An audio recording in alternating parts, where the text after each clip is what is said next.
নমস্কার, আমি সুরজিৎ সরকার। আমি আপনাদের সামনে সাধারণত জমির অ্যাড দিয়ে থাকি। তো আজ আরেকটি জমির অ্যাড দিয়ে আমি কথাটা বলছি। সেটা হচ্ছে জলদাপাড়া মাদারিহাটে 25 ডিসিমেল জমি বিক্রি হবে। রিসোর্ট হোমস্টে করার জন্য খুবই উপযোগী জমি। আপনারা যারা রিসোর্ট হোমস্টে করার জন্য জমি খুঁজছেন, অবশ্যই আমাদের সাথে যোগাযোগ করতে পারেন। 80,000 টাকা ডিসিমেল দামে 25 ডিসিমেল জমি বিক্রি করা হচ্ছে জলদাপাড়াতে। ভিডিওতে দেওয়া নাম্বারে কল করুন এবং জমিটি দেখে যান। আর আমাদের থেকে আপনারা যাবতীয় রকমের হেল্প পেয়ে যাবেন জমি রিলেটেড।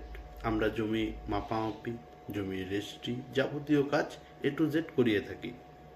তো ভিডিওতে দেওয়া নাম্বারে কল করুন এবং জমিগুলো ভিজিট করে যান। আর যারা বাড়ি করার জন্য রেসিডেন্সিয়াল প্লট খুঁজছেন ফালাকাটা এবং তার আশেপাশে, তারাও আমাদের সাথে যোগাযোগ করতে পারেন। আর যারা নিজস্ব জমি বিক্রি করতে চাচ্ছেন, তারাও আমাদের সাথে যোগাযোগ করতে পারেন। Thank you. নমস্কার।